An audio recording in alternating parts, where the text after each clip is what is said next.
مؤخرا الدنيا كانت مقلوبة على حفل زفاف بنت رجل الأعمال عمر شلبي.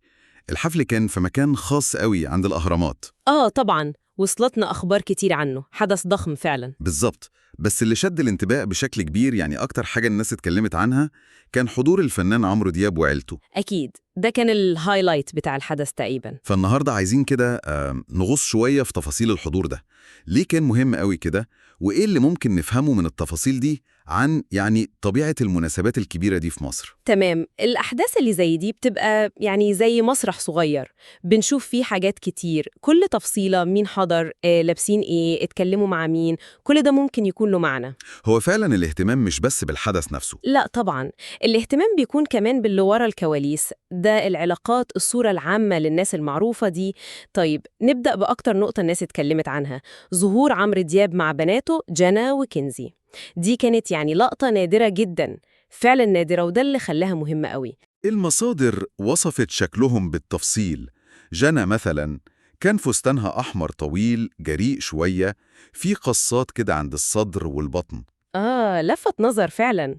وكنزي لأ، كانت فستانها أبيض ناعم كده، من غير أكمام والظهر مكشوف، وفي فتحتين على الجنب، إطلالتين مختلفتين خالص. وهو ده، بصي، الاختلاف ده مهم، دي مش مجرد ملابس وخلاص، ممكن تكون طريقة بيقدموا بيها نفسهم بشخصياتهم المختلفة. كل واحدة ليها ستايلها. بالظبط، جنى بالجرأة دي وكنزي بحاجة أنعم بس فيها برضو لمسة مختلفة. ووجودهم جنب أبوهم في مناسبة زي دي ده بيخليهم هم كمان تحت الضوء. كأنهم الجيل الجديد بقى اللي بيظهر. تماماً، وكل تفصيلة بتبقى محسوبة عشان تسيب انطباع معين، دي صناعة صورة كاملة مش مجرد صدفة. طيب وعمرو دياب نفسه، هو كمان كان ستايله ملفت. اختار بدلة سودا كلاسيك، بس البنطلون كان مختلف، بنطلون تليفون زي ما بيقولوا. بنطلون الفيل. ده اختيار ذكي جدا، إزاي يعني؟ لأنه بيرجعنا فورا لموضة قديمة، السبعينات والثمانينات. دي مش بس حنين للماضي أو نوستالجيا، أمال إيه؟ دي ممكن تكون رسالة ثقة، إنه قادر يخلط بين الكلاسيك وبين حاجة فينتج جريئة بتعكس تاريخه، خبرته. الموضة هنا لغة. لغة بتعبر عن مكانته وتاريخه، مش مجرد إنه ماشي مع الموضة وخلاص. فهمتك. بالظبط. طيب ومن ناحية تانية في العيلة، كان في ظهور مهم كمان لعبد الله دياب ابنه مع والدته زينة عاشور. دي كمان كانت لقطة مهمة. الصور اللي انتشرت ليهم وهم شكلهم قريبين من بعض وبيتفاعلوا في الحفلة، برضو ما كانتش حاجة بنشوفها كتير. تمام، والظهور ده بيكمل الصورة العائلية اللي بدأناها مع البنات، وجود عبد الله مع مامته بيورينا جانب تاني للعيلة دي قدام الناس. كأن كل جزء من العيلة له ظهوره الخاص. بالظبط. وفي عالم المشاهير ده، اللحظات اللي تبان عفوية زي دي حتى لو في مناسبة عامة بتعمل صدى كبير قوي. الناس بتحب تشوف الجانب الإنساني ده. أكيد طبعا. والحفلة نفسها ما كانش فيها بس عيلة دياب، كان في نجوم كتير، فنانين ورجال أعمال وشخصيات عامة. المصادر ذكرت مثلا أحمد أبو شيمة، وكان بينشر صور من الحفل. وده طبيعي في المناسبات اللي زي دي، بتبقى نقطة تجمع للنخب المختلفة، الفن، المال، المجتمع كله بيتقابل.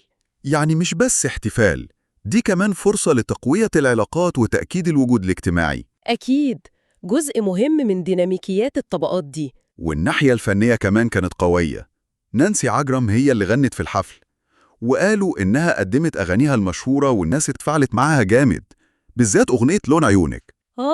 وجود فنانة بحجم نانسي عجرم ده لوحده بيقول إن الحفل كان مستواه عالي جدا من ناحية الترفيه.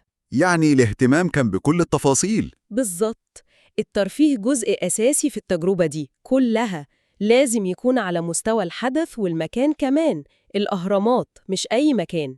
يبقى لو حاولنا نلخص كده، إحنا عندنا حضور عائلي قوي ومدروس لعمرو دياب، بيقدم ولاده بشكل معين من خلال إطلالات بتجمع بين الجديد والقديم. صح. وعندنا كمان تجمع كبير للنخبة الفنية والاجتماعية والاقتصادية في أجواء احتفالية ضخمة في مكان له رمزيته.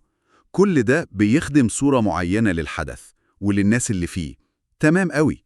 وده ممكن يخلينا نفكر في حتة أخيرة كده، هو الاهتمام الرهيب ده بكل تفصيلة صغيرة في حياة المشاهير. مين جه، لبسوا إيه، اتصوروا مع مين.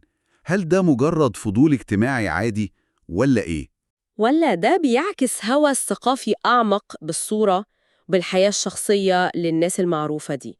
ولا أي مدى الناس دي نفسها بتتحكم في الصورة اللي إحنا بنشوفها عنهم؟ يعني سؤال ممكن نفكر فيه.